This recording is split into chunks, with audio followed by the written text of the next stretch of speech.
Welcome, everybody. My name is Roy Bjellquist, and welcome tonight to Remembering Science Fiction Television Shows of the 1960s and 1970s. Episode 14, Special Edition, which is Star Wars. With me tonight, joining me live from Utah, is one of my oldest and dearest grade school friends back from the 5th grade, Mr. Joe Metz. Hello. Hi, Joe. How are you? Hi, I'm doing very well. Thank you. Joe, thank you so much for being on tonight. I am so excited to have you on as my guest. Thanks for inviting me. Oh, absolutely. This is an awesome, this is going to be an awesome experience. This is going to be like a trip down memory lane.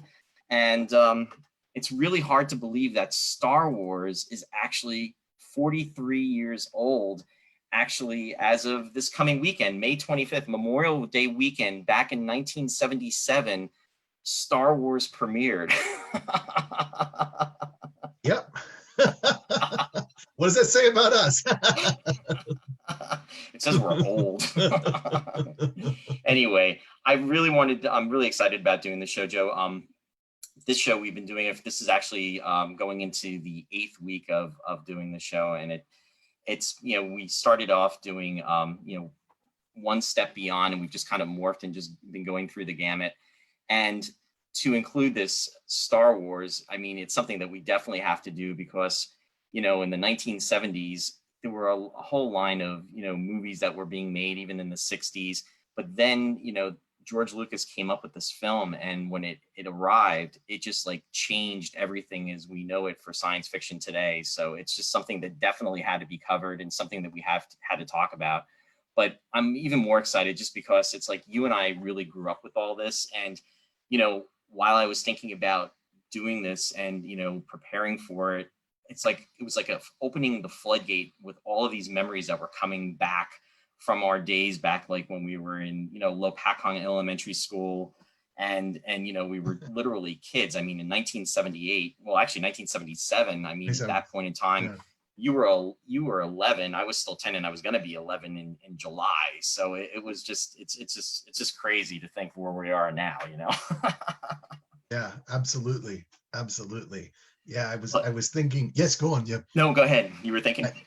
My youngest son is 11 right now, right? And I was just thinking about our upcoming show here tonight and thinking about the fact that my youngest son now is the same age I was when I saw Star Wars for the first time, and how bizarre that is, right? Thinking about this retrospective tonight with him being that age, it's unbelievable. It really, really is. Joe, before we go on, because Yes. people are joining us. Joe Brickman's on. Joe, he says hi, Joe. And Hi. Just wanted to put it out there. Craig Evans from the theater is on. He's saying, hey, Roy and Joe. He saw us on the opening night. He saw it on the opening night. That's really awesome. John's out there. John, it's John and Sue. And then also Mary Beth is out there. Hi, Mary Beth. Joanne Slack is on, Joe, and she's saying hi to us too. So a lot of the people that we actually went to grade school with are actually on. So it's kind of cool. Hi, John, and John Haig is out there. I want to say hi to John too. Hello. But anyway, I cut you off, and I'm sorry, but just, about talking about this. I mean, when I approached you about this, what was your first thoughts that like came through when you started thinking back to like 1977? Well, I mean, thinking about Star Wars in particular, just how that was one of the biggest, probably one of the two biggest movie experiences I ever had. I mean, I hadn't seen all that many movies before that. And basically 2 movies that I saw within the space of 1 year. I saw 2001: A Space Odyssey in re-release. I was lucky enough to see that in 1976 in cinematic re-release, which was an unusual thing to catch. And I saw that, and that had a huge impression on me. And then barely a year later, I saw Star Wars in 1977. And that double whammy of those 2 movies, they were absolutely life-changing for me because they made me into a movie fan, and they changed my entire way of thinking about art. I mean, I didn't really know what art was when I was a kid, but somehow I had the feeling that those films were something special, right? And it really changed the way I looked at things, the way I viewed things. And I think even to this very day, whenever I see a movie or a painting or anything, there's some way in which those films influence how I look at anything I see visually. So it's had a huge impact on me. Right. Yeah. Yeah. I mean, it just, and it's funny you're bringing up 2001: A Space Odyssey, and definitely we'll have to get back to that. Joe, I'm just doing an interjection with just some comments. Lisa Marinelli's on and saying hi to both Hello. of us as well too. Hey, Lisa, thanks for joining us.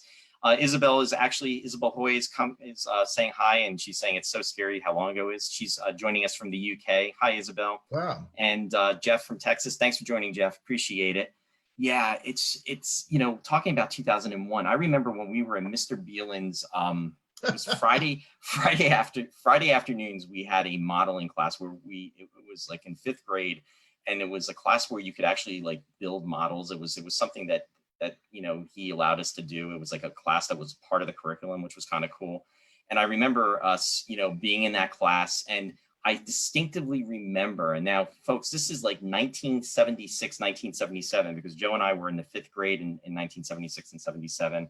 And for the viewers out there, Joe, all roads lead back to Star Trek, because I always mention Star Trek so early, and everybody like takes a look at their watch and says, we're always going to hit with the Star Trek. But I actually remember working on the Bird of Prey, the Romulan spaceship, from Balance of Terror, and trying to build that model in that class.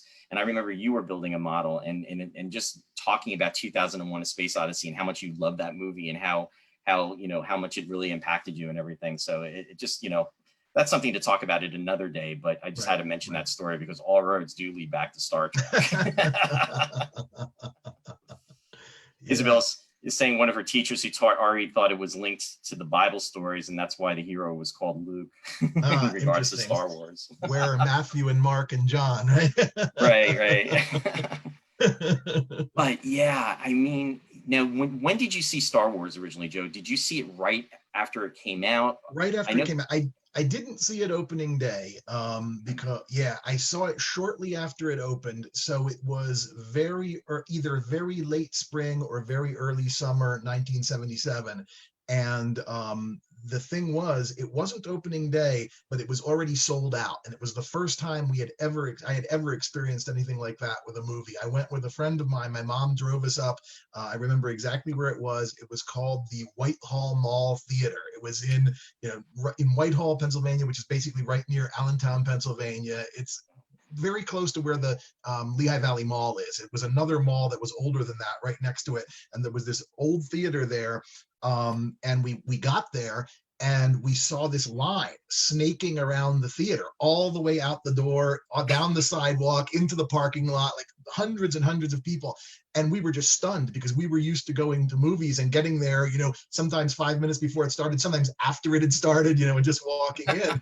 And we were stunned. There are these tons of people all over the place. And we dutifully got in line. And of course, it sold out, right? And we were turned away.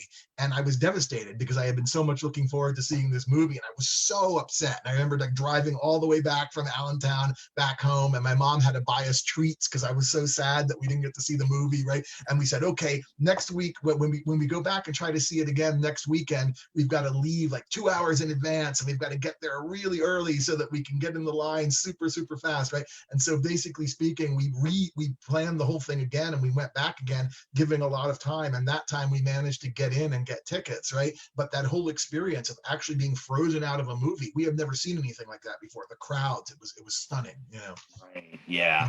I mean, it was impactful. I mean, and it premiered on May 25th of 1977. So, yeah. And I read that it was a Wednesday. It was like in the middle of the week too when it opened. But the interesting thing is, when it opened originally, it opened only to a select amount of theaters.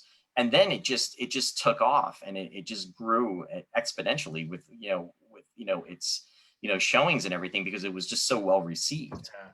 I'm pretty sure I saw it in June. I mean, of course, I can't remember now exactly when, but I knew I wanted to go as soon as possible after it opened. And so I'm pretty sure it was one of the first weekends after it opened. So it must have been June. Yeah.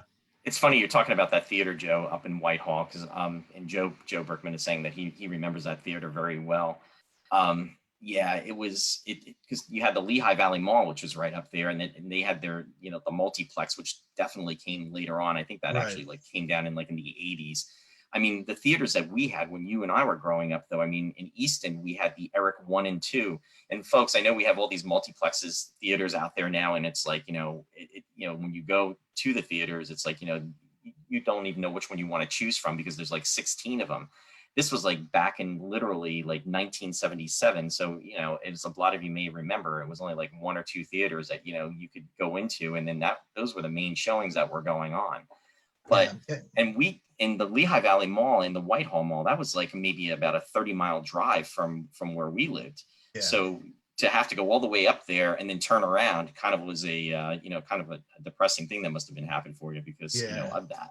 Yeah, it was very memorable. The first time that ever happened to me, and the first time I ever saw those kind of crowds at a movie, right? It was unprecedented, Yeah, exactly. Joe, I just want to give a shout out to Rob Barnes. Hey, Rob, thanks for joining us. And Francine, I see you out there, Francine and Martin. Thanks for joining us on the show today, too. I really appreciate it. Yeah, it's really crazy in terms of that. And here's the thing. I'm going to come clean on this. I didn't see Star Wars right away. I remember... Now, you and Joe was pointing out that I arrived in the 5th grade to this area, to Lopakong. That's when my parents moved here in this area in Warren County. And it was in November of 76, right in the middle of 5th grade. And then you and I kind of, like I was saying, had met in that one or two classes. But it really wasn't until 6th grade when we were in Mr. Marina's class, Ron Marina. In fact, Ron Marina is friends. We're friends on Facebook. So Ron, if you're joining us, if you're out there, just want to give a shout out to you and say hello. I hope you're doing well. And we were in his homeroom in his 6th grade class. And I remember you talking, so much about the movie. And, you had the books. I remember there was that brown book, Star Wars, the novelization. I'm not sure if it was done by Alan Dean Foster. I believe that's what a lot of people say. It said George Lucas on the cover, but a lot of people say it really was Alan Dean Foster, ghostwriting for George Lucas. I don't know if it's ever been proven, but that's what everybody says. So, yeah. Yeah. And just that was the main focus. And that movie ran for its original run. I was saying it actually was out for about 43 weeks. So it was out for a very long time. And I remember finally going to see that movie. And I believe it or not, I saw Star Wars for the very first time. It was with my mom and her friend Jeannie. We went and her son. And we went to see that movie. And it was like, wow, this is like epic. I mean, the very opening scene of when the Star Destroyer is coming out. I mean, even going back to the credits, I mean, the opening credits when they're rolling and they're coming out on the big screen. And, not to get into the different incarnations, I mean, Star Wars in 1977 is very different than Star Wars of like present day, because what's happened is over the years, there've been a lot of modifications to that original film. And I tend to be a purist anyway when it comes to certain things, and I love the original. Seeing something, the core of it was when it actually premiered. I do appreciate when effects are enhanced and maybe different scenes are added to different things to bring it up to spec maybe with the times. Another example of this, and I'm gonna catch some flack for this, saying this about classic Star Trek. And I'm saying that because all roads do lead back to Star Trek, people. But what happened was in the mid 2000s, what they did was they enhanced the effects, and they used, to make those effects from the 60s look a lot more sleek and what have you. And they really did an incredible job with it. And it's going on like 14, 15 years since that occurred.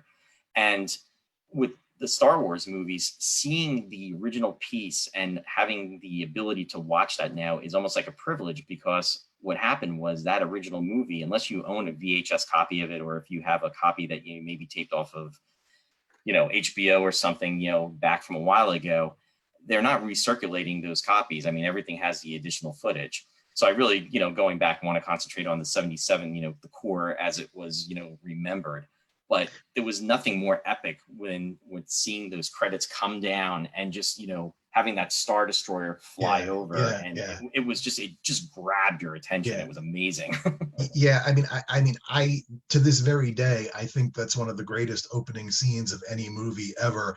And I can vividly remember, I mean, even though I was 11 years old at the time, I can vividly remember that first experience of sitting in the theater. I mean, everything, even starting from the 20th Century Fox logo and music, right, which already seemed quite impressive. And then the incredible burst of orchestral music when the title zoomed back into space, and then the crawl starts coming up at that angle, and there's this massive orchestra playing, right? It was so loud and overwhelming, and I just remember being a kid sitting there hearing this music and just being blown away, right, by the sound. And then of course the camera pans down, you see the horizon line of Tatooine, you see the moons in the background, and that blockade runner sort of shoots by.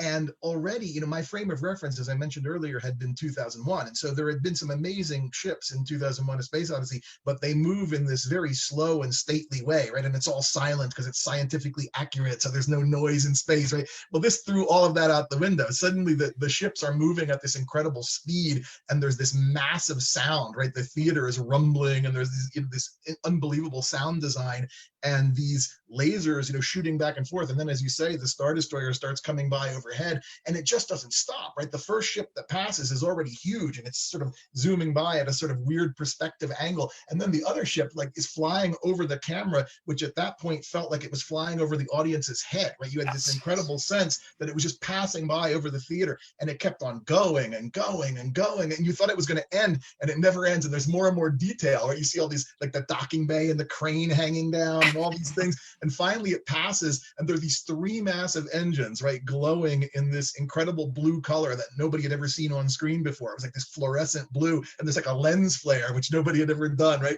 And it's all passing by, and it's rumbling and shaking, right? And I just thought to myself, I've never seen anything like this, right? And meanwhile, like, things are exploding, right? And it's like, it was just a spectacle, right? And I had the feeling that I didn't have really the words for it at that age to express, what was going on cinematically, artistically, and how it was a special effects revolution. But certainly at a gut level, I really felt, wow, this is like something I've never seen on a screen before.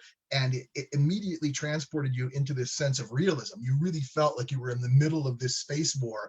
And it was like, it was a visceral feeling that nobody had ever felt before, seeing this kind of thing. And it was really life-changing, a life-changing cinematic moment. I sometimes have the feeling people going to movies today don't really have that kind of experience because special effects have come so far, and we've gotten so used to it. We've gotten used to spectacle, and CGI is so impressive, and they can do anything. They can almost do too much, right? I have the feeling that sometimes CGI just has this unreal feeling. Everything feels kind of weightless, but all this stuff was models and camera work, but so amplified, so huge. And it's hard to recreate that experience for people who grow up with a lot higher level of technology in film. That was really a watershed moment, Yeah. No, I mean, you nailed it, Joe. I mean, that was, I mean, your explanation of that was incredible, and it's so true, because it was like life-changing, especially from a special effects. It was almost like a special effects bonanza, the way that all encroaches. And this is like within the, the first like 3 minutes of, not even the first 3 or 4 minutes of the film. I mean, how are they going to top that? But they did. That's the crazy thing, right? It just kept throwing more and more stuff at you. Exactly. And the other thing too is, and before we start going into the crux of the movie, it's just that in a lot of ways that film was very simple, yet it was larger than life. And when you make something that big, I mean, you almost want to try to like top it, because it's like, where do you go from up? You want to keep going to the next level because you don't want to like disappoint.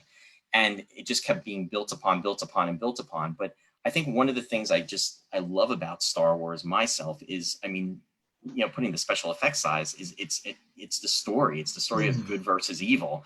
And it just has a lot of depth, but it's also an adventure, and it's almost like a simple story, but it's big. It's huge. It's amazing.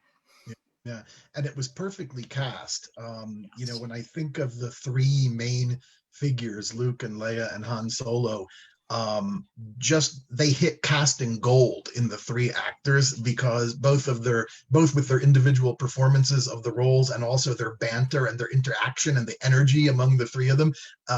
You don't always have that, right? I mean, the roles were really hard to play because the dialogue was extremely cheesy. So to take dialogue that was that cheesy and make it believable, right? So that you actually felt that you cared about what was going on. Mark Hamill, I think, sometimes doesn't get enough recognition for how he was able to take, incredibly weird dialogue and make you really feel that this young, farmer kid deeply was passionately invested in these lines that he was delivering. It was really good acting. And Harrison Ford obviously got more attention as Han Solo as years went by and became a fan favorite. But I think that they all three of them were just incredible. and the energy among them, right? A lot of times you try to build an ensemble or a trio in a movie, and the actors don't click with each other, but those three actors clicked and they became legendary in how they interacted with each other. So yeah, not only was the story, I think, as you said, very, very engaging in that way, but the actors were just were casting gold, right? I think whoever did the casting there just made wonderful choices, you know. No, Yeah, absolutely. Because I mean, if you think about it, Mark Hamill wasn't really known for doing a lot, and Carrie Fisher, I believe when she actually did the roles, I think she was about 18 or 19 years old yeah, when she started. Harrison yeah, Ford was probably about maybe 33, 34, which it's funny. That sounded very old at the time, and now it sounds yeah, very young. yeah, yeah, yeah, yeah, yeah, yeah, yeah, yeah.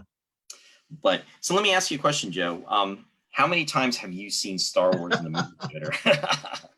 Oh man, I I think I was legendary for having seen it 10 times in the theater during its first run. So during those first couple of months when it was in the theater, and I didn't have a car, and there was no, obviously I was 11 years old, and there were no theaters within walking distance of my house. So I really depended on like coercing and coaxing my mom into into taking me there, right, with a various ever changing assortment of various friends, right? But I was sort of legendary for seeing it 10 times in the theater in its first run. And then, of course, on re releases, who knows how many times I saw it? I lost count. And of course, I've seen it multiple times on various other media, DVDs and streaming and whatever. So, I mean, I would probably have seen it about 100 times in total, but certainly that first run, probably at least 10 times in the theater. Yeah. Yeah, and as a kid, I mean, that's an awful lot. Your mom, God rest her soul. I mean, she was. I mean, I remember she would take us, the group of friends, and she would pick everybody up, and even your dad, and it would be like on a Friday night or a Saturday night. I mean, and this is as we got a little bit older too. But she would just take us to the movies, and then or your dad would take us to the movies, and we'd pick us up at the spot, at the Eric, and it was almost like a fun ritual that we would Yeah. do, and Yeah. yeah, a lot of memories with that, Yeah. really special Sure. memories. For sure.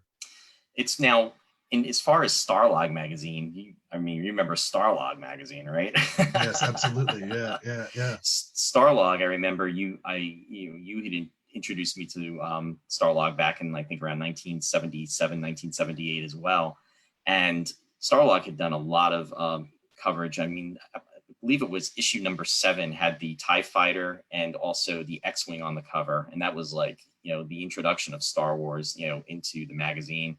And that was actually, all roads do lead back to space 1999 too. That was that actually had the Eagle blueprints in there as well that Ah, David right. Yeah. Hirsch had done. But anyway, there was a lot of coverage, and they really just, when Star Wars erupted, it just like took off, and it was the main focus of that magazine throughout the years was literally Star Wars. Yeah. But Yeah. I remember sort of being prepped.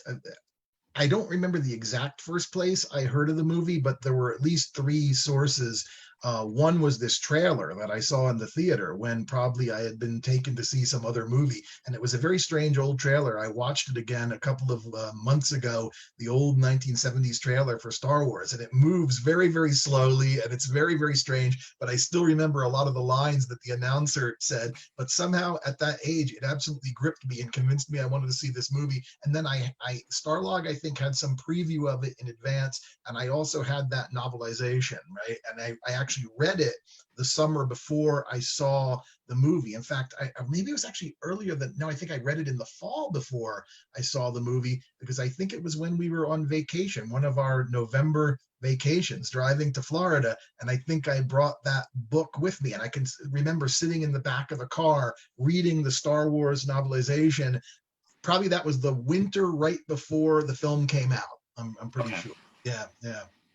yeah, so that probably would have been 76 into 77 then. Yeah, probably would have been November 76 that I was reading the novelization, which they And used to do back then. They used to release these novelizations before the movie. They didn't care about spoilers or anything. I was just going to say, you just took the words out of my mouth. I mean, that was something that used to happen a lot. And I remember being in Mr. Fagan's science class, and this was back in I'm going to say it was like 1979, because 1979, 1980 was when we were in 8th grade. We graduated from the 8th grade for Lopat. And when we were in his science class, I remember because 1980 was when The Empire Strikes Back was going to be coming out, and I remember you had the novelization for that, and you were like, "Do you want to know?" And I'm like, "What do you mean?" And you go, "It's like major spoiler."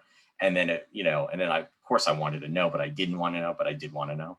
And the whole thing, which everybody out there that remembers that, is that with when Darth Vader comes clean and says, "I am your father," and it was like, oh my God, it was like, wow. But that's for another time in another place. And speaking of which, that's in the 1980s, and on the 1980s, 1990s, that is covered by Mike Rizzo and Mary Beth Rakowski, and they do Sci-Fi Distilled, which is on Wednesday nights at 7 p.m. And they talk about the shows of the 80s, the 90s, and beyond. So just stay tuned for that. Just want to put that out there. So I'm sure that they will be covering that in the near future to talk about The Empire Strikes Back. And which also turned 40 yesterday, right? Yes. Yeah. I mean, that's crazy to think that is a 40-year-old movie. Yeah. I mean, I remember we went up to Allentown to see The Empire Strikes Back, and we went to the Mega 70 millimeter and Dolby Stereo, which was the big format of that time, right? Exactly. Yeah. Crazy. Hey, John Haig is saying Starlog issue on display in our bedroom, much to the chagrin of my wife. Joe Berkman is saying, "Oh my God, Mr. Fagan, class memories." And Martin just said spoilers. Yeah, I'm sorry, folks. I don't mean to give any spoilers out 40 years after. So if I ruined it for anybody, sorry about that. But yeah, it's just really amazing though when you think about it. And speaking of the special effects too, now John Dykstra was the one that actually had worked on the special effects for the original Star Wars movie, and he had what they called a motion controlled camera that did all this really cool effects. Interesting enough, Brian Johnson from Space 1999 was approached by George Lucas because he actually had visited the sets of 1999, and he was very interested in having Brian Johnson. But what had happened was Brian Johnson had literally maybe a week or two prior to that signed the contract to do the year 2 special effects for Space 1999, and production of that show started in January of 76. So it's amazing how timing is everything with different things, and it could have almost been Brian Johnson, and his team doing it, but he later went on to do Empire Strikes Back. It's just, it was kind of a changing of the guards there with that. Yeah. But interesting. Oh, Brenda Frazell is on, Joe. She's saying hi. Oh. She's tuning in. Hello. This is like a mini class reunion, Joe. Exactly. Very nice. Yeah. But so let me ask you a question. Who was you? I don't think I really asked you this. Who was your favorite, character from Star Wars? I think I know the answer. Obi-Wan Kenobi. Yeah, that's what I would have thought. I mean, Obi-Wan Kenobi. He had the lightsaber. And what about as far as scenes? Is there anything? I mean, we were just talking about that wonderful opening scene. I mean, there's so many wonderful bits from the movie, but I mean, is there anything that really like when you think back as a child that really besides what we just discussed, that really just really resonates with you? Yeah, I mean, absolutely the opening scene, which is unsurpassed in its ability to grab you, as you said earlier. I think when Obi-Wan hands Luke that lightsaber in Obi-Wan's old hut out in the desert, they're sitting there having that conversation, and it's one of the first times when the movie kind of slows down and breathes. Everything has been moving at this propulsive pace, right? And all of a sudden, Obi-Wan and Luke are sitting in this hut, and Luke is asking all these questions, and Obi-Wan's being kind of like halfway answering them all and halfway a little bit cagey. You have the feeling that there's more to the story, right? But he gives Luke that lightsaber, and Luke turns it on. You see that glowing blade for the first time. That made a huge impression on me. Definitely a scene that impressed me a lot. There were a lot of scenes I found really scary at 11 years old. There were 2 or 3 scenes that really freaked me out. When Darth Vader chokes that guy in the Rebel blockade runner in the beginning, he's trying to get information from him, but he doesn't even wait for the information. He just chokes him and throws him against the wall. That was quite scary to me.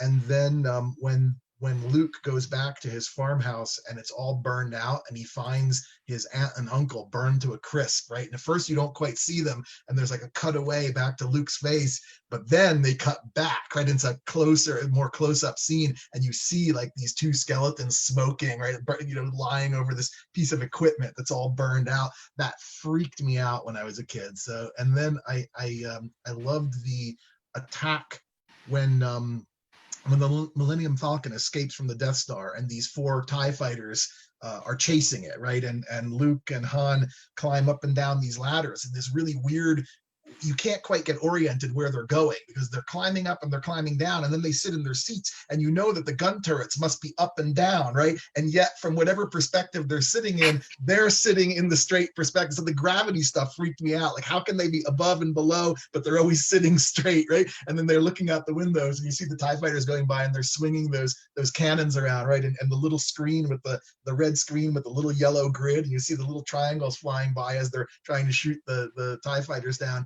I loved that whole scene. It was, and then final thing is, I remember very vividly at the attack on the Death Star at the end, every time an X-Wing dropped down into one of the trenches, there was this incredible camera move. The camera would sort of follow the X-Wing in, and the X-Wing would sort of bounce, like as it hit, when it got down into the trench, it would sort of like do this little maneuver, and the camera would drop below it and do the same maneuver, and the whole theater would sort of drop below it and do the same maneuver. And I remember feeling so dizzy, right? Because the sense of motion, that you were swooping into the trench, and every move that the ship made, the camera was sort of following, and you were following as an audience member. And I just remember that feeling of being on a roller coaster, like your stomach kind of going up and down. Now we're so used to this stuff, but at the time, that sort of camera motion was so unusual that I really felt that my whole body, especially as an 11-year-old, was like swooping in and out, right? So all those things made a huge, I can still really remember sitting in the theater the first time, seeing those scenes and feeling that stuff and going, thinking, wow, right? It felt like it was fully immersive movie making, right? In the sense that you were in it, you were actually part of the world inside the film. You weren't just sitting outside looking at it. It somehow found a way to transport you into the movie, right? You were a part of it. You were part of it. Yes, absolutely. Yes. Yeah. It's really amazing. Yeah. No, Yeah. I mean, it really gripped you in that capacity. And I think the entire movie, I mean, there were only a couple of points to me that were slow moving because the action just was like nonstop. Yeah. And for me personally, it was when after the droids had landed on Tatooine, and then they're trying to find, get their bearings to find out where, they to go, and C-3PO and R2-D2, they separate. And then what happens is, they eventually get caught by the Jawas. The Jawas, yeah. And, they take them in and everything.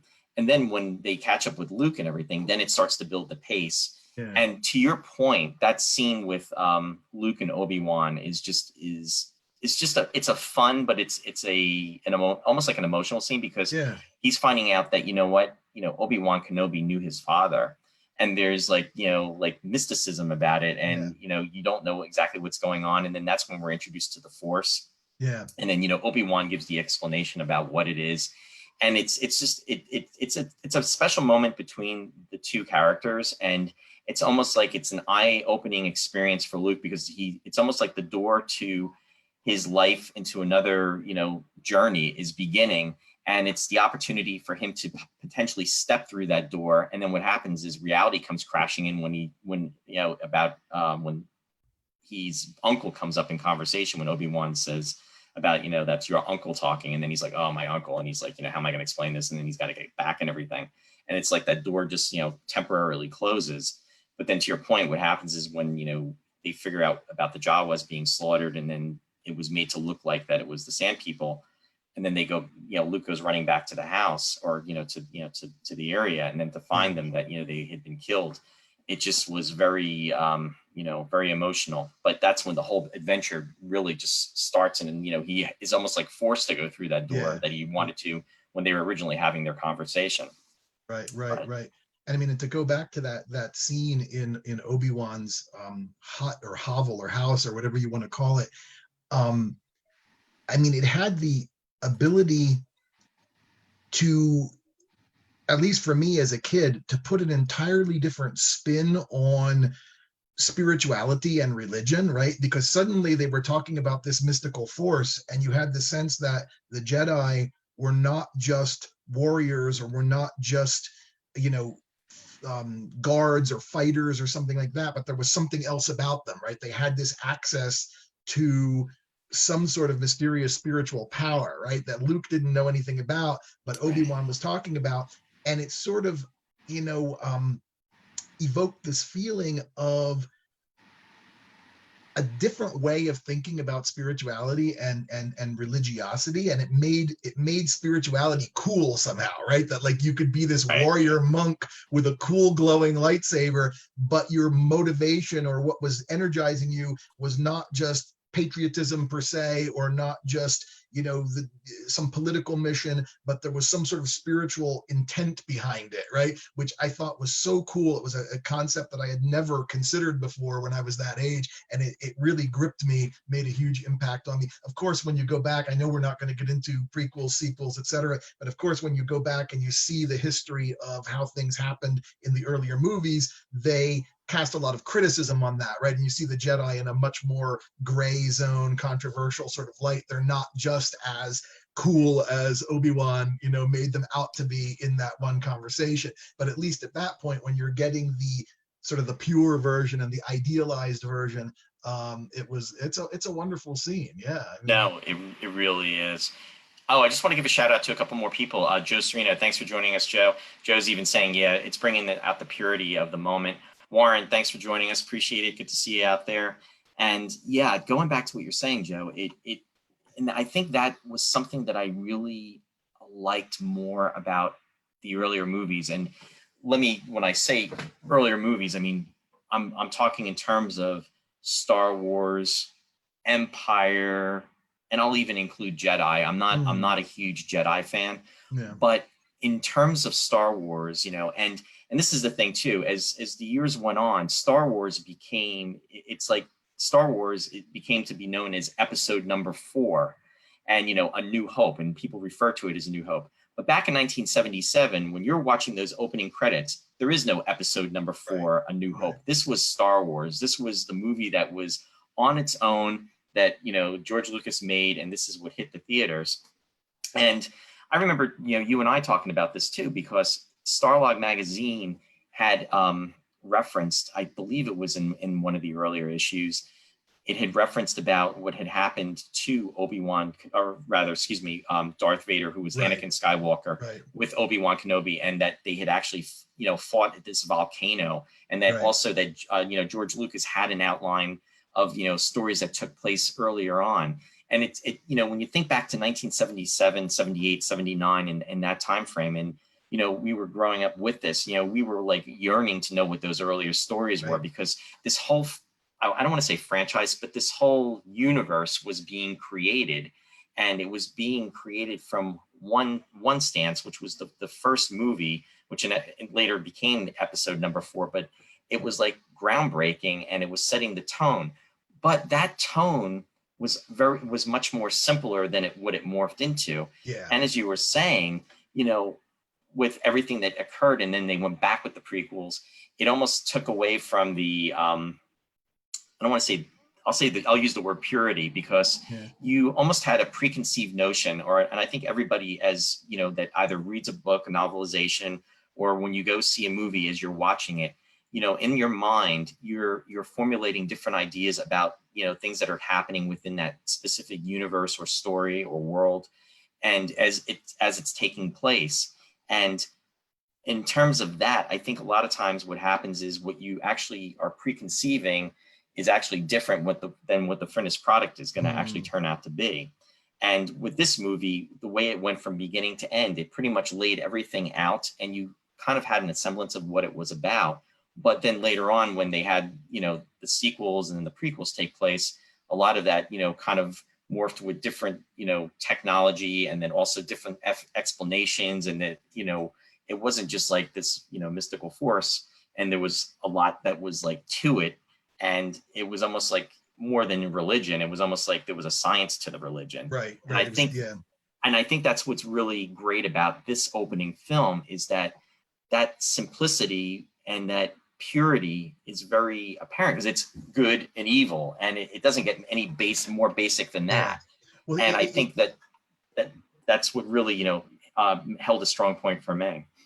well, it's really interesting because, again, without going too much into the other films in the series, it seems as though George Lucas really changed and altered, the whole series became something different as it expanded backward and forward in time, right? And I think that, my sense of it is, I mean, even though we read, as you just said, that he had an outline for, sometimes he said 9 movies, sometimes he said 12 movies. I think it kept shifting around a little bit, but it definitely was released early on that he had a plan for various other movies. And I know from looking at various source materials that there was a lot of early planning he had done, and script outlines and notes and stuff. So he definitely had a plan for a much larger saga.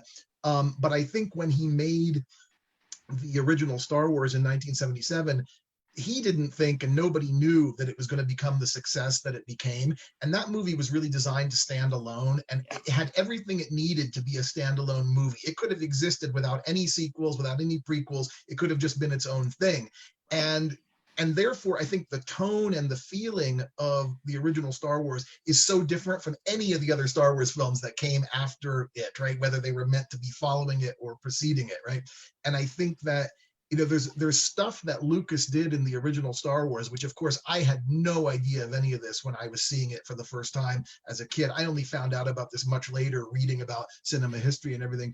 But there were, Lucas was a film school graduate, and there were so many scenes in that original film that drew on these old Japanese films by Akira Kurosawa, like The Seven Samurai and The Hidden Fortress and this and that, and all these sort of shot-by-shot references to these other films and allusions. And which also I had no idea about at the time, it was the high point of postmodernism, right? Where all these artworks, whether they were films or books, were trying to cite all kinds of older things and embed all of these allusions and references to older things in them, and almost copy and repeat the things and sort of reconfigure them and turn them into something new, but with very clear references to these old things, right? So that somebody in the know who would know all of this history would say, oh yeah, that's from this, that's from that, right? And Lucas very self-consciously built all of these things into the film so that anybody else who knew anything about movie history and was watching this would say, oh yeah, I know where he got this, I know where he got that, right? And that whole sort of self-referential, that sort of irony, today we associate that with an entirely different type of movie, but all of that dropped out of the Star Wars series as soon as it got to The Empire Strikes Back. Suddenly it became something different. And then, of course, going back to the prequels, there's none of that stuff anymore, right? That was all in the original Star Wars, George Lucas kind of tinkering around, doing this sort of self-referential, ironic art film almost, right? And, a really fun one, but a very, as you said, in a lot of ways, a very simple one. And then the minute it expanded, it became much more psychological, right? Everybody had to have a backstory. Everything had to have this psychological complexity, right? And none of that was there in the original. He was just kind of fooling around in a way in the original one. Well, and it was the commercialism. I mean, that's what happened. I mean, it became the success, so he could, venture on and do maybe things that, he had perhaps thought about doing, but would not necessarily have been successful. And to your point, Star Wars, could stand alone on its own entity and be successful, which it was. Yeah. And it's amazing too, because I've seen a lot of behind the scene stories and talks with other actors that were involved in the project, and they really didn't know what was going on. I mean, they were just, a lot of them were just doing a job. I mean, and that's a lot what happens too, is a lot of people that have been a part of this garnered a lot of success is from being recognized because maybe they were in different parts of the episodes.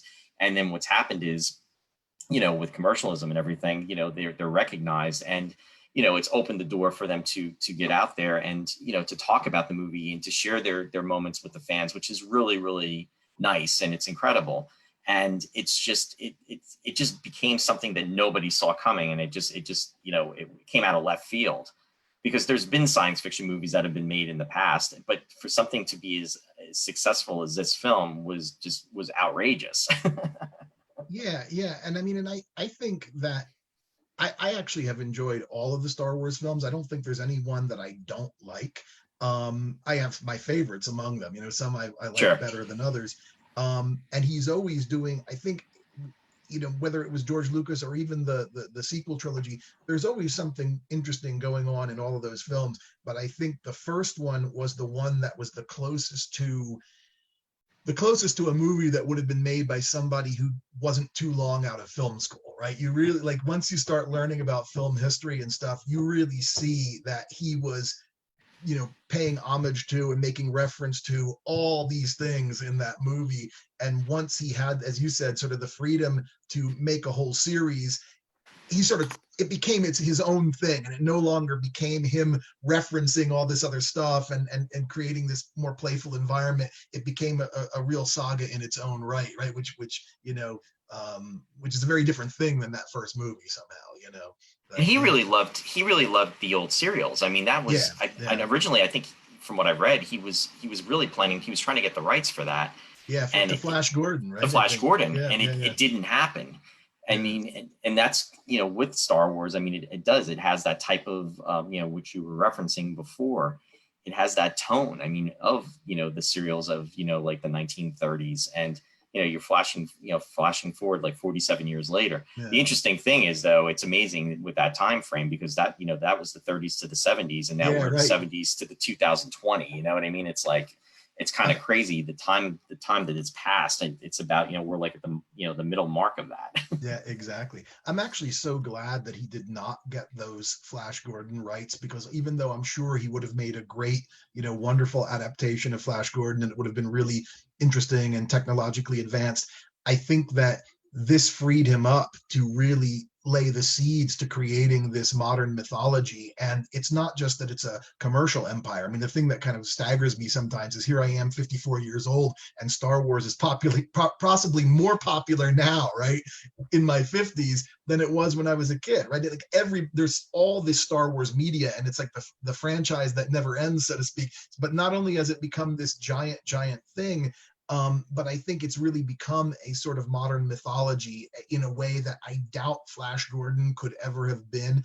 I have the feeling that you needed almost to create your own characters and your own sort of universe with its own lore and its own internal logic, right? Like a character like Darth Vader, things like the Force, the Jedi, none of that stuff exists in Flash Gordon. And I think by going back and just redoing the old Flash Gordon, there wouldn't have been the chance to build this stuff that a lot of people, it's become a reference point, right, in our modern world. And I don't think that would have happened if he had just done a new adaptation. I mean, I read very, very interestingly, at least in the UK, apparently there's a very large number of people, I don't know the exact number, but apparently in the thousands, who on their census or whatever, when they're asked to list their religion, they list Jedi, right? And so like it's had such an impact on the world that there are actually people who legitimately consider themselves to follow the Jedi religion, right? And they list that on their census form, right? What that exactly means in practice, I don't know, because they're probably not like swinging a lightsaber around and battling villains, right? But what it exactly means, I'm not sure. But they that's what they list on their census. Hey, right? Never heard that. In fact, Joe, Isabel Hoy, who was on earlier, I don't know if she's still with us, but she actually lives in the UK. So the next time, if she's on, Isabel, if you can answer that question, that's very interesting. Wow. And the next time I talk to Isabel, I'll have to ask her. Joe, I just want to let you know, Leslie Sight, aka Leslie Frick, is joining us too. So Leslie's out there and says hi. So I just want to let you know about that. another film fan of the time. Oh yeah, I remember us going, and seeing a lot of films. And her dad, was a huge lover of the movies and everything. Absolutely. That's awesome. Blade Runner. Yes, Blade Runner. Martin Bend also is out there. He's saying he did a great job with the fade in between scenes. Yeah, I mean, you and I used to joke about this. The screen wipes were the screen wipes. Yeah, they're classic. And as the series, like in the sequels, there are very few of them. There are more of them in The Force Awakens, but I have the feeling like with each film that went by, like in The Rise of Skywalker, there are hardly any, right? But in the original trilogy, there were all these crazy ones. And there are even ones where like 6 diamonds appear on the screen. I think it's at the end of the original Star Wars in like Yavin, when that guy's standing on his tower looking at something, right? And then like the screen wipe is like these multiple diamonds appear on the screen, and the other scene is underneath the diamonds, and then they expand to fill the screen. Really crazy screen wipes all these optical tricks and everything. They were so fun to watch. I used to love to wait for the next one. See, I'm a total film geek. I'm even watching the editing technique. Like, oh, what are they going to do to change the scene? Right? Oh my God, it was good times. Hey Joe, Yes. I've been going through stuff. So anyway, I went to when I was at my parents' yesterday. I stopped in. Do you remember this? Oh, yes, absolutely. Yeah. How many people out there remember this book? Actually, it's a record album. Yeah, The Story of Star Wars. I remember getting this for my 12th birthday. It was my 12th birthday present.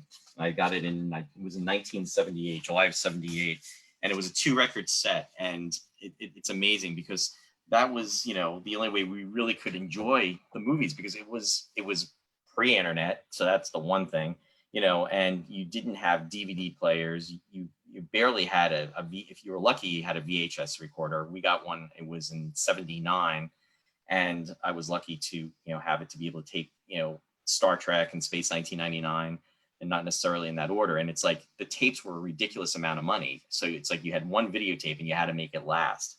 But so having something like this record, I mean, to be able to listen to the stories.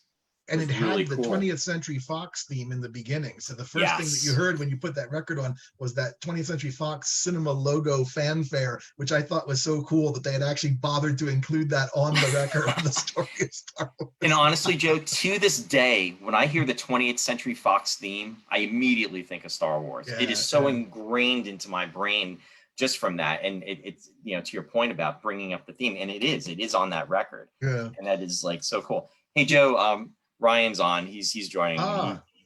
He's saying hi, and he said he remembers seeing that at Grandma and Pop-Pop's. Yeah, it's. I mean, there's so much history, and then talking about this too. I was talking about this with Mary Beth just yesterday too, when we used to take in our tape recorders into the movie theater, and what we would do is never happened. Never happened. It never happened.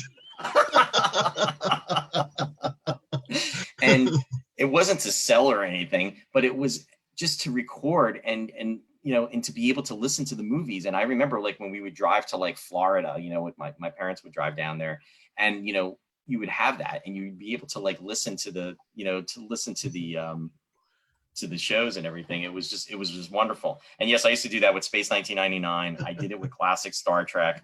I did it with like Arc 2. I love those shows. And it was just a way for me to really enjoy myself, and you as well. But we all did it. But I mean, it wasn't, again, it wasn't for pirating. It was more just so that we had it to, to be able to do that and enjoy different things. So it was really, really special.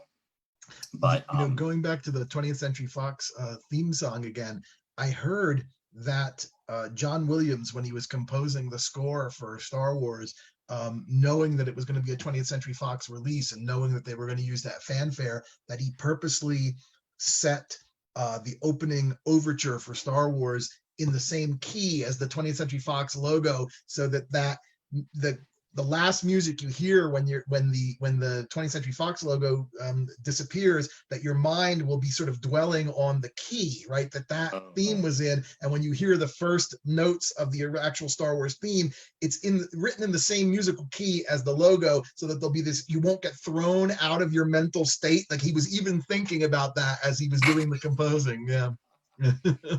Hey Joe, Marianne is joining us, and she just said Jedi is not recognized religion, but 177,000 people registered as a religion in the 2011 census, which would make it the 7th largest religion, but it's not recognized though as a charity exemption. Oh, that's interesting. There you go. Wow.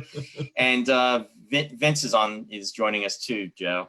And then Hello. He's actually throwing this out. And do you remember this from when we used to be in those pods at LoPaCon? Do you remember this quote? You'll laugh, you'll cry, you'll kiss your $3 goodbye. Hardware Wars. We saw that at the Peaburg Library, remember? Yes, I do remember that. They had this showing, right? It was like this maybe half-hour long little 16-millimeter thing with these flying irons and waffle things and whatever. And yeah, right? I mean, I don't remember anything about it. It was just like I remember we saw it. They had these like kitchen appliances flying around, and it was, I don't know what the plot was, but yeah, Hardware Wars. I remember that. Oh, that was so funny. It was so bad it was good though. Yeah, right. Like Attack of the Killer Tomatoes. Oh my God, I was just talking about that with Shari the other night. We were talking about that, and I was pretending to sing, and because what was it with that theme, and everybody out there, I can't sing to save my life, but I was going to Attack of the Killer Tomatoes. You remember that? Yeah, And then they're out in the yeah. cornfield and they're shooting at these tomatoes that are like coming at them and killing and trying to I get saw it people. at your apartment. That was yeah, yeah. It was on one of the cable TV services that you had, either Prism or HBO. I don't remember which one you Oh, we had, or had maybe you Prism. had. It was on Yeah, Prism. yeah, yeah, Yeah. yeah, yeah. And I remember I came over to your place and we watched it. Remember yeah, and the tomatoes bouncing down, right, bouncing down the road. Classic 1970s television or movies, folks, back in Yeah, the day. Hey, right. Gordon's joining us. Hey, Gordon, thanks for joining us. Good to see you out there. Yeah, it's crazy times, but fun times. And again, we're talking about classic Star Wars. Joe, talking about different getting to like merchandise and stuff now. Back in the day, Star Wars, as far as merchandise, has gone. I mean, that's pretty much what really has helped George Lucas and helped Yeah, George Lucas to get to where he right, was. I mean, right, he was very, very smart from a business perspective. right. But back in the day, when Star Wars first came out, there were only 12 action figures. Do you remember that? I remember them because I think I had them all. And they had a stand. It was like a gray stand that you could like mail away for, and it'd take about like 6 or 8 weeks for it to come. And it was this piece of plastic, and then it had this black strip along it, and it had the names of the individual characters that you were able to put those figures in Yeah. place, because they had like a hole in their foot, and then there was a backdrop that was along in the back that was of the Death Star and the Mm. and the not the X-wing coming out. And it was essentially this stand that held the 12 figures. And do you remember the one figure that was almost like impossible to get back in the day? I remember that there were the Jawa was really hard to get, The and it had Jawa. two cloaks. They had there was the plastic cloak and the cloth cloak, and Yes. yeah, and I remember that there was a big controversy because some people really wanted the cloth cloak and some people really wanted the plastic cloak. And I remember I so much wanted the cloth cloak and I got the plastic cloak, but now I heard that the plastic cloak was actually the rarer one. So if I still had my Jawa and it was still in its box, I'd be a billionaire like George Lucas, because I could sell my pristine mint condition plastic cloak Jawa. But I actually found a lot of those action figures. I had when I was cleaning out, the house. Long story, we won't go into that. But in any case, when I was going through old things in the house that I grew up in a couple of years ago, I found the action figures, and I know that I brought some of them back here to Utah, but I don't remember now if the Jawa was among them, but there were several of them. But what I lost, unfortunately, one of my favorite Star Wars merchandise things, we didn't call it merchandise when we were kids. We just No, called we them didn't. toys. Right? Yeah, one of my exactly. one of my favorite Star Wars toys, which unfortunately I have no idea what happened to it over the years, but I had one of these X-wings that wasn't a model that you built. It came fully assembled, but it Yep. had an R2D2 in the back, and you push down on R2D2's heads and the The wings would wings. go into attack position, right? And it had a Exactly. cockpit that you could open, and you could put the Luke Skywalker in dressed in his X-wing orange outfit, right? I guess there were two Luke Skywalker outfits. One in you had your sort of Luke Skywalker with his extendable lightsaber, right? And then you had your Luke Skywalker X-wing pilot, where he was in his flight suit, right? And you could put him in the X-wing and then push the thing to make the wings open. And it was a bit large. It was like a good, I don't know, 1.5 foot long ship or something. That was a really cool thing. I'm sure that people would love to get their hands on those kind of things now. I have no idea where mine disappeared to, but I remember being the proud recipient of it one Christmas, probably 78 or 77. Yeah. Well, it's funny you're saying that, Joe, because when I got this album for my 12th birthday, I had actually gotten the X-wing along with it, and I remember vividly having that. But the funny thing is, though, because you were describing about the Luke Skywalker with the helmet and everything, that wasn't even out yet. So it Ah, was only when that came out, if my memory serves correctly, is that it was, you literally would put the Luke Skywalker that had the lightsaber in there, because it was just basically the original 12 that came out. So all of this, when did they release the one in the flight suit? Because I think I had the one in the flight suit. I think it came out, it eventually came out, and it wasn't that far after, but it was around that time, because they also had the what was it, the land speeder that came out. I had that too. Yeah. And it had this like bouncy action, like the wheels were like kind of like spring loaded, so that when you pushed it along, it had that wobbly effect, like as though it were hovering, right? Like the way the original land speeder had that wobble, right? And the wheels on the toy land speeder were designed to make it kind of bounce when you pushed it, so that it would feel floaty, right? Yeah. Right. Yeah. Oh, Marianne saying that Aaron has the Darth Vader Christmas ornament, talks, and the red lightsaber lights up. We still put it up. Joe Berkman just said it. I think I still have that album at my parents' house too. And Joe Sereno said Sears wanted to get ahead on figure sales. Blue Snags was created. Yeah, all this stuff. I mean, it was, and like you said, it was the toys. It wasn't the merchandise. I mean, now, it's there's a lingo for everything, Yeah, right. But right. all this stuff. And it was so cool when it came out. I mean, and I was big into the Legos, and I was always trying to create my, build my Eagle spaceships, and I was making my props, my comm locks, and what having the Star Trek communicators and the phasers and what have you. And to have had the Lego toys that eventually came out.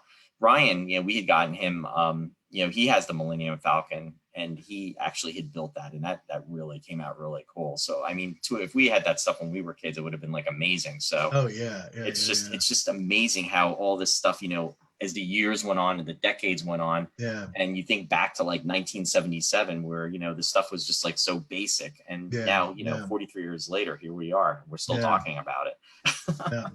And the thing is, as you were saying a few minutes ago, back then, between runs in the theater, and I was amazed that they kept re-releasing Star Wars. I had also never seen that before, that a movie got re-released so many times.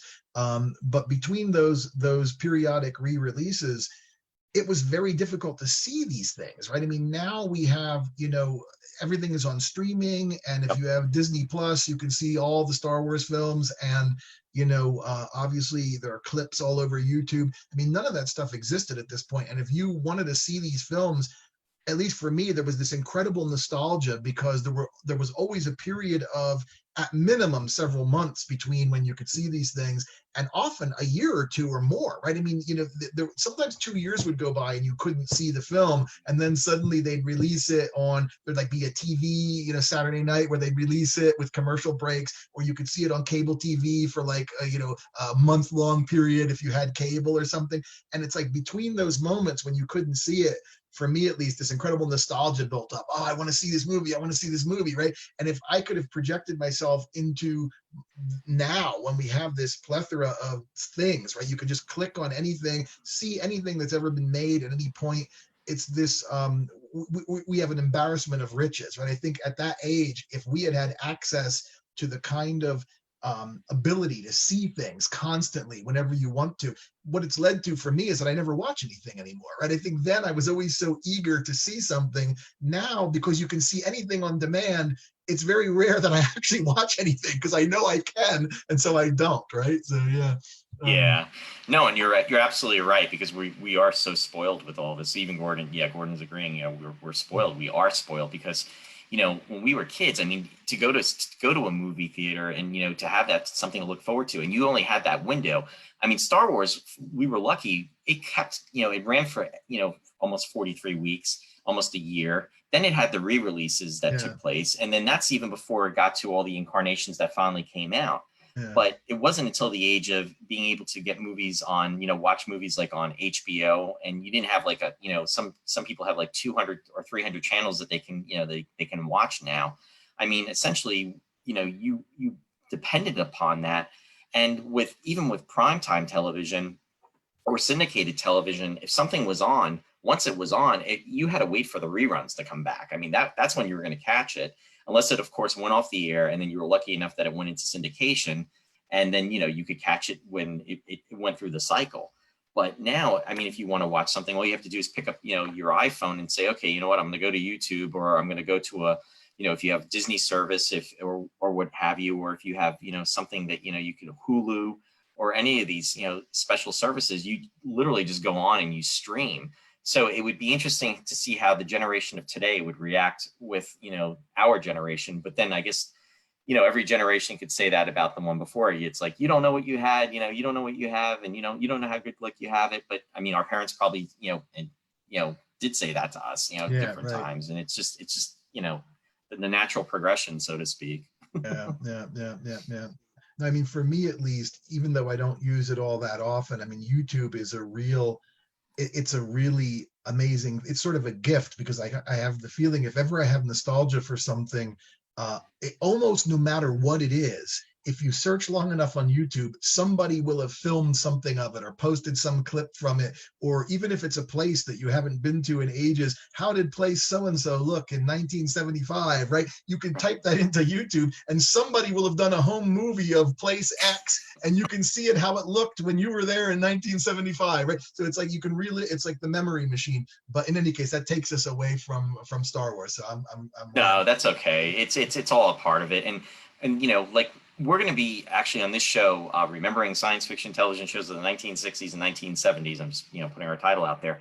We are going to be covering more about Star Wars. Star Wars is so big. I mean, it's something that, there's so many facets to it, and there's so many, this show that we're doing tonight is very meaningful to me, Joe, because I really wanted to have you on, just because there's so much nostalgia with our friendship and everything, and just thinking back and the times we had and the memories of seeing it in the movie theater, and just the different experiences and the things that that we achieved as a result of it. Rethinking about science fiction and experiences with different friends and what have you. Next week on Friday, I'm going to be talking about Star Wars with Mike Russo and also Mary Beth Rakowski, who was talking about Sci-Fi Distilled. We're going to be also talking about Star Wars and continuing our discussion about it. And it's just that really with Star Wars, you can just go into so many different chapters because it's almost like endless. So it really, with this anniversary weekend coming up, I wanted to give it the special attention that I really felt that it deserved. I'm sorry, go on. I cut you off. No, go ahead. If you ever want to do a complete series Star Wars conversation that covers all the prequels, all the standalone films, and the sequels, you can ask me back. Then we can talk about the whole arc. You know what else I was thinking of about Star Wars? Something that was also completely innovative about that original film, which we don't think about as much, but it absolutely was groundbreaking, was the sound design. Not just the sounds of the ships and the lasers, which were absolutely unusual, right? They set a new standard for how science fiction films sound and how films sound in general, right? Because Lucas then went on to develop THX, the big sound system that now is used in so many films, etc. But I was just thinking about certain characters that really never say a word in the film, such as Chewbacca and R2-D2, right? Who communicate entirely, in the case of Chewbacca, through gestures and facial expressions and the sounds, right? His various types of roars and whines and growls, right? And R2 just with the beeps, the various different types of weird beeps and other little, pieces of static and stuff that he throws out there, and how somehow through these completely non-speaking characters, they somehow still own the screen, right? There's so much emotion conveyed when they're on the screen. You know exactly what Chewbacca is feeling. You know exactly what R2 means with his various comments, right? Particularly the way C-3PO plays off of them. And, the idea that you could take these silent characters that essentially have no human speech and, make the costume so convincing that people really believed you were looking at some 8-foot-tall hairy alien and some actual robot. And they were both people in suits, right? Peter Mayhew and Kenny Baker, right? But the idea that you could really convince the audience that these were real beings, and they conveyed so much emotion through those sounds, right? And if that hadn't worked, the whole movie would have been a disaster, right? Imagine, given the centrality that those characters had in Star Wars, what if Chewie had opened his mouth and it had been utterly unconvincing, right? Or what if nobody had thought R2's beeps were cool, right? But instead, the minute everybody heard these things, they immediately felt kind of like emotionally connected with these characters. And it was a triumph of sound design, right? Because it made these characters real. And now we take that for granted, right? That you can do that. But in 1977, if you look at other sort of sci-fi films, other aliens and other robots and whatever in previous films, even though there had been aliens and robots, they never did what that film did, right? And there was so much incredible thought put into the sound design, and you almost take, one almost takes these things for granted. It's like you kind of accept that it's there because you see it, but when you really think of the thought that must have gone into planning it, and the agony of like, oh, how exactly are we going to do these beats, right? How exactly are we going to get these noises to really be convincing for an audience? And they've become iconic sounds. Everybody knows what those beeps are, right? And it's Right. like, yeah, and that wasn't self-understood. I mean, when you really think about it, all of that stuff could have failed catastrophically, right? Which would have ruined the movie, right? But it all worked, and everybody knows it now, right? So yeah. And that's an excellent point, because when you have characters like that, and just the motion or the sound effects is what is conveying, there is no language there. So in order for that to be, I mean, you did have, Anthony Daniels, C-3PO. I mean, right. He spoke. He spoke, and he was almost, yes, right. and yeah, he not only spoke, but he really spoke, but he was also interpreting for R2D2. But still, though, even with the motions, I mean, there's that one scene that comes to mind in the original Star Wars where C-3PO is making some kind of comment, and then R2D2 just turns, and it's almost like he's looking at the camera, and it's almost like if you have your glasses on and you're going like, really? Yeah, you know right, what I mean? exactly. Right. And that exact type of emotion is conveyed through when he's doing that. And I think they actually used that scene twice. It was, we always joke about stock footage. Yeah. They used that clip in another scene, and I don't recall exactly what it was, but I think it's the same scene just 5 minutes later. I think they just reused it. Yeah, exactly. And, talking about different types of things that were done, it's interesting too, because with the original, and when I'm saying the original, when it first came out, there were a few things that were actually changed later on, and have actually become scrutinized. And one of the big ones too is with Han Solo, when he's in the cantina scene. Don't get me started. with Greedo, and and then he's basically saying you're gonna pay for this, and then and he goes over my dead body, and he goes, that can be arranged. And then what happens is you see this laser firing from Greedo later on in the incarnations. But essentially, Han Solo just takes him out, and that's it. And he gives a coin to the bartenders and says, "Sorry about the mess," and he just walks out. Yeah. But it should have been left at that. I agree. And I'm not trying to rile anybody up out there, but that's how it originally was conveyed. I mean, that was what originally had taken place. It was, like Gordon said, he was the only one. It was the only one that shot. It was a one shot. Exactly.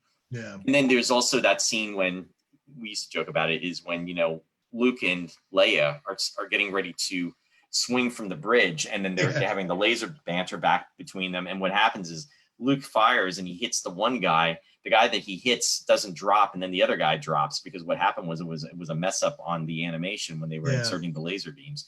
But that stuff is fun, though. It's charming. It's charming. Charming is the perfect word for it. Yeah. Or open, close the, open the blast doors. Open the blast doors. Yeah, right.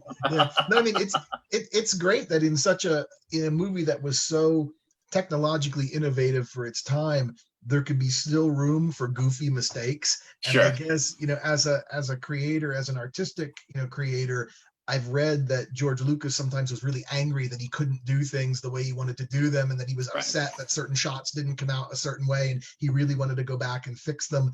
But as an audience member, there's actually a lot of charm. Of course, when I was 11, I didn't notice the laser hitting the wrong guy.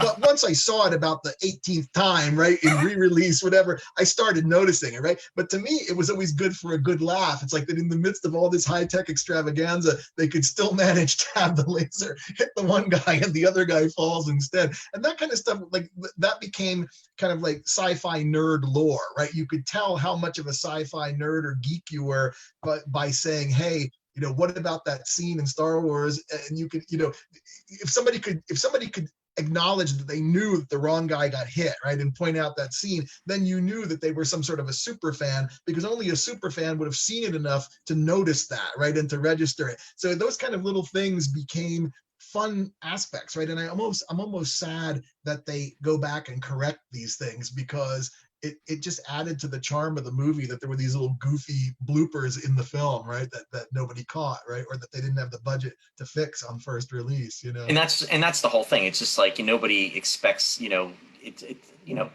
classic Star Trek. I mean, people have watched the episodes so many times. It's like, they're reciting them in their sleep, or, the sound effects that are going to take place. You can envision it in your mind, what's going to happen.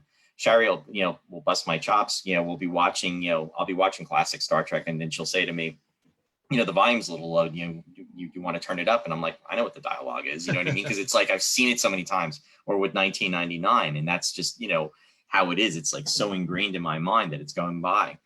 Deborah just joined in and she's saying hi. And hi, Deborah. And Lynn Marinelli is out there. Hi, Lynn. She's saying hi, Joe. And Frank has just joined us as well, too. Hey, Frank, how you doing? So we have different people coming in, and thank you for joining us. And we are talking, everybody, about 1977 version of Star Wars, the special segment tonight on the show. And I have with me again, one of my oldest and bestest grade school friends, Joe Metz. I should say Joseph Metz, but I always call you Joe. I always go by Joe too. I think this is just like, I don't know why exactly we picked that for the title down there under my name, but it's fine. Yeah, either way, I go by both. I've been called many things, not just Joseph or Joe. Rob Barnes is saying George could have made Greedo shoot from the beginning if he had wanted to do it so clearly, but that was not his original intent. And Gordon is saying creation is better than destruction. Sorry, wrong show. Yeah, good one, Gordon. But no, it's true. Also, Warren put out a point, about sound effects being recycled. It's funny too, Joe, because a lot of times you'll pick up in different movies sound effects and that have been made at this, a similar studio. And I'm getting away from Star Wars at the moment, although Star Wars was made at Pinewood Studios. But James Bond, there was when in the movie Moonraker, which we'll definitely be covering, sometime in the future. With that movie that came out in 1979, I believe it was, Bond goes into space. There were sound effects that I picked up on that were actually used in Space 1999, but it's because of the studio having those, that library of effects, those sounds. And it's amazing how, those different incarnations, or those different sound effects make it into various incarnations, whether it be film or television. It's just all part of the music of the film process. There's this one scream. My older son tells me that he thinks it's called the Wilhelm scream. I'm not entirely sure, but there's this one scream where when certain characters get shot or fall, dozens and dozens of films have used this stock scream, and you hear it in Star Wars multiple times where a stormtrooper gets shot and he goes, ah! Right? And then you listen carefully, it's the exact same scream in so many scenes, right? And apparently it's not just in Star Wars, but it's in all these movies. It's just this stock scream that they can use, I guess, for free. And all these sound editors just take that from the sound archive and plug it in when there's like a random death, right? And speaking of stock footage, when they filmed the scene where the sand person is attacking Luke, when Luke is looking through his, binoculars, right, to see the sand people walking down in the desert, and then he's like, there's banthas down there, and then suddenly the sand person jumps up in front of the binocular and blocks the screen, and he's got his giant gaffy stick, and he's like whacking, and the thing is, apparently they didn't have the budget, or I don't know if I don't think it was they didn't have the budget, that when they filmed the original scene, they only had the guy like whacking once and lifting up his stick. And then they decided that they wanted it to be more dramatic, but they couldn't go back and reshoot it because they only had so much footage. And so they kept playing it backwards and sort of reversing it and starting it up again. So basically it's the same when he's like putting his stick up and down, it's really just one time, but they kept playing the clip over and over again. And that's how it looks like he lifts his stick like 4 or 5 times, because they just played the same thing. And if you know it, you can see, right, that it's really just the film was played forward and reversed multiple times. God, Joe, right? I did not know that. So you know what? After actually we're done, I'm going to actually go back and I'm going to rewatch it. That is so cool. Yeah. Hey, Joe, Debbie Miller is on joining us too. She's saying hi. It is a class reunion. It is. It's a mini class. It's a mini low-pack class reunion here. Right on. The class of 1980. Oh my God. Yes, indeed. Actually, you know what? It is, and it's timing out too, because it was around in June that we graduated from Low-Pat, so absolutely. It was like literally 40 years ago. Crazy. Oh, that's crazy. But I love that explanation. Hey, Joe, Liz, my cousin Liz is on too. She's joining. Hello. She's saying hi. Hey, Liz, hello. Thanks for joining us too. But yeah, just a lot of fun stuff. And actually, here's the thing too. This is a little bit, and I'm gonna tie in Space 1999 with Star Wars. There was a number of actors that were actually up in Space 1999 that were in Star Wars, and actually off the going through and just kind of like watching it, and I was just like kind of like doing this for fun. I came up with at least a total of 7. So I'm just curious, folks. I'm just going to put that there because I know we have some Space 1999 fans joining. Any idea on who those 7 actors would be? That's going to be my trivia question for tonight. So if you can name the 7 actors from Space 1999, and if you don't know the actors' names, that's fine. So we can actually go with the characters. But what 7 characters from 1999 were actually in Star Wars? And yes, Gordon's got 1. Pam Rose. Yes, you got it. Deb Miller is not saying not me. Lots of laughs. Oh, she's talking to you, Leslie. So that's actually 1. So I'll circle back, but I just wanted to throw that trivia out there. So see if anybody knows. Could David Isabel? Isabel Boyd just said Darth. Yeah, that was, yep. John Hug said Shane Rimmer. Yep, that's 3. So far we got 3 of them. And those are top 3 right there. Anyone else? Peter Cushing, yes. Good job, Isabel. Yeah, he was also in it. So I actually forgot about Peter Cushing. So that's actually going to be 8. So yes, we've all the ones that were mentioned. So yeah, so right now as it is, we have Pam Rose, we actually have Peter Cushing, we have Dave Prowse, and we have Shane Rimmer. Shane Rimmer, Joe, he was a character actor. He just passed away recently too, and he did a lot of stuff. And he actually did a Space 1999 episode, which was Space Brain, and Nick Tate was actually on with us last Sunday, and he told an interesting story. And Nick Tate being Alan Carter, and he was telling the story of how the director Charlie Crichton was filming, and they had all these suds coming through, and then what happened was the machine kept going and was so loud, and he's going, stop the foam, and it kept coming, and then he actually fell and he went underneath the foam, and everybody in the set was laughing, and it was like a really like fun moment. But Shane Rimmer, when he was in Star Wars, he's the one that's actually preparing the X-Wing that Luke goes into, and he says, your droid's pretty beat up, do you want to get another one? And then Luke responds to him and says, me and this R2 unit have been through a lot. And he goes, are you okay, R2? But he was the one that was actually prepping the R2D2, and I honestly had not caught that. When I was rewatching, just to kind of refamiliar myself with the movie, just to come up with certain points like this, I caught that was Shane Rimmer, and I was like, oh my god, I never recognized that, which was kind of cool. Just want to say hi to Anthony. Anthony's joining us. Thanks for joining, Anthony. Nice to see you out there. But yeah, anybody else? So far we have about 4 people that as far as from Space 1999, as far as actors. Frank is saying, less expensive to have actors in England. Yeah, and that's true. There was a lot of talent that was actually out there from, that was working at Pinewood, working in England, and that's why, that those actors were utilized. But you got to love the different types of connections that we have with all the, the fun universes. And it was at that time. I mean, Space 1999 was produced in 1976, and Star Wars, came out in 77, but it was being made in 76. So it's right around the same time as well. Excuse me, now I swallowed my water wrong, but had to happen at least once. Another thing I was thinking about with regard to Star Wars, something else that made a big impression on me seeing the original Star Wars, and that is George Lucas really pioneered this notion of the lived-in universe. And when I remember seeing the original Star Wars and like the land speeder and the Jawa sandcrawler, and of course the X-Wings when they were parked in their big hangar, at the Rebel base, and the Millennium Falcon.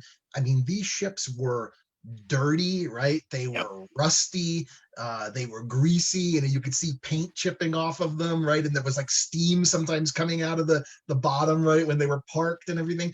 And they really felt like these huge, big pieces of industrial equipment, right? They didn't feel like shiny, flying saucers. They didn't feel like cheap sets. They didn't even feel like the typical sort of high-tech, sort of spiffy spaceships that you see like they were used. they were used and they were gritty and they had this feeling of being weighty and heavy, right? It looked like heavy construction machinery, right? That were basically spaceships. So this feeling of weight and reality, right? Like you felt like these were real things that people could walk into and that were part of a world, right? They weren't just movie sets that were brought in and put on the stage to film the scene, but you really had the feeling that these things had been flying around and were being used for dozens of years and were in this beat up state, right? And you could picture real people inhabiting these things. So again, that feeling of realism, that feeling that you were there on that planet watching these things, because none of the stuff was shiny, right? It was all stuff that was used and greasy and dirty, right? Yeah, very No, and impressive. Yeah, that's an excellent point, Joe, because that's what added to the realism of it. That made it that much more, true. yeah, absolutely. Yeah. Um, Going back to the trivia real quick, yes, and one more answer came up, and that was Drew Henley, and he was actually in the Bringers of Wonder of Space 1999.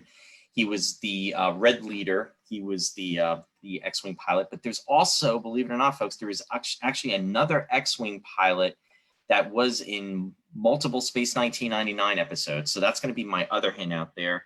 And there is actually two more other actors that I'm thinking of.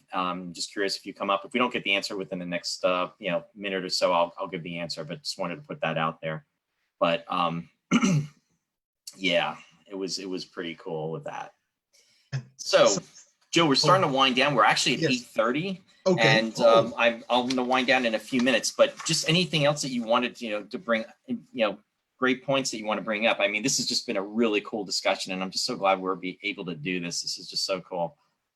Mari, maybe I'll just say one more thing. It's something that everybody knows about, but just to mention the music. I mean, John Williams is absolutely beautiful score, right? One of the best film scores ever, and he became such an iconic figure as a film composer. I mean, I remember this technique he had of introducing themes for each of the characters, musical themes that would always play when certain characters were on screen or when certain concepts were being discussed, like the Force. It had its own bit of music, right? And all these different things. And that was really, I think it was a throwback to older ways of composing, but at least in the 70s, that wasn't what most soundtracks sounded like. And that whole notion of this very intricate score that let you know what was going on based on the musical theming. And I remember I was such a sci-fi nerd that I used to call, I forget what the name of the radio station was, but there was that FM radio station that we always used to listen to. And I used to call, right? When you could call in to request songs, I would call in my nerdy way and say, play the overture from Star Wars, right? And very frequently they would dutifully do it. Back in 77 and 78, they would actually play like the opening overture from Star Wars in the middle of like Pink Floyd and ELO and whatever they were, Led Zeppelin, right? In the middle of it, you'd get like the overture of Star Wars because I had called in and begged them to play it, right? Oh my God. I remember those radio stations, and now it was probably like 99.9 or 104, but I mean, it's morphed into different names and everything. It's funny you're saying too about composer Johnny Williams, as he was known back in the day when he was doing, Lost in Space. Right. Yeah. John just mentioned that. Yeah. I mean, that's, if you look at the end credits of, Lost in Space, it's not John Williams, it's Johnny Williams. Yeah. And, in 1975, he was very well known for, the film Jaws that came out, that was Steven Spielberg's, conception. Yeah. Oh, Deb Jacoby saying WEEX. Yeah. And that's all these radio stations. It's crazy though. But when you could actually call up and just request something like that, that's monumental. I'm just going to give the trivia answer out there. So the answers we had was Drew Henley, which was the one, and he was the Red Leader. The other one was Pam Rose, and she was a background extra. We had Shane Rimmer, and I'm sorry, Pam was actually in the cantina scenes in space in Star Wars. Shane Rimmer was the engineer that was assisting Luke with getting R2-D2 into the X-Wing.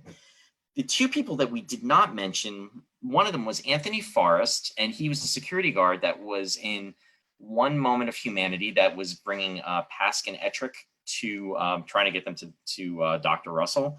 And he actually was the stormtrooper that was kind of mesmerized and hypnotized to allow them to pass through when, Obi-Wan says, that he goes, you don't need to see their identification. And from what I heard or gathered, he thought he was going to be actually seen when he did the movie, and he wasn't, because he's in the stormtrooper outfit. And then the other actor is Richard Leigh Perlmutter. He was actually he played a character of Sam, and it was in Dorzak, and he is the one that is in the probably close to the middle when he's in the chamber, and they're talking. Vader's talking to him and Grand Moff Tarkin, Peter Cushing, and they're saying that about the ancient religion. He's saying that Vader hasn't done anything to help get. Oh, he's the guy who gets choked. And he gets choked. That actor was the actor that was in Space 1999. And it's kind of cool if you think about it, because you have the three that were in 1999, and the three of them are there, because you have Dave Prowse, Vader, you have Richard, who's doing playing that general who's getting choked, and then you have Peter Cushing that was also in 1999 as well too. So the three of them were together. So it's the Space 1999 connection. Just had to put that out there. So here's a trivia challenge. I know we're ending. And I'm sorry. I said one moment of humanity. Isabel, you're so right. I'm sorry. That was the Mark of Archon, I'm saying. Sorry. My correction. I'm thinking one thing and saying another. So I stand corrected. Go ahead, Jeff. Here's a trivia challenge.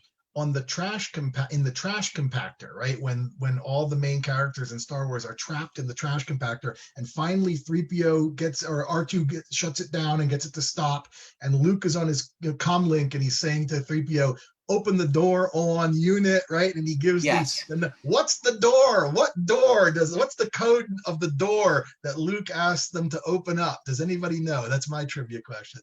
I think I know the answer to that, and I'm going to wait to see, but my hint for that was it a movie? No, that's the cell block that Leia is in. That's the cell block. That's what I'm thinking of. Yes. That's the cell block, right? But the door has a different code. Oh, okay. Anybody out there know that answer?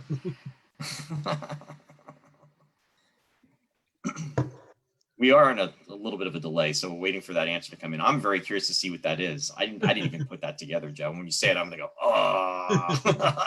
Should I say it? Go ahead, say it. 326-3827. And you know what? Leslie got it. Leslie actually typed it, said it before you said it. So good job, Leslie. Good job. Now the other one, wasn't that 1138?